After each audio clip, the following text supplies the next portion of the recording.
So once you identify what you want to have in your portfolio, what steps do you take to conduct a due diligence in specifically from the passive investing perspective, because you're doing passive investing too, right? Yeah. Oh, yeah. I mean, let's just deal with the passive investor, not the hybrid of, hey, I'm trying to do some passive, some direct, or all direct. But as a passive investor, you might look at special purpose vehicles. We used to call them back in the day fund to one.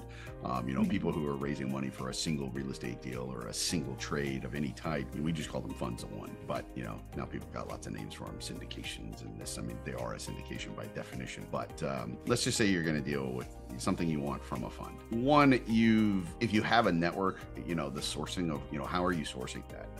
Are you getting that just blindly because you were out there searching? Are you part of a network that is invested in this?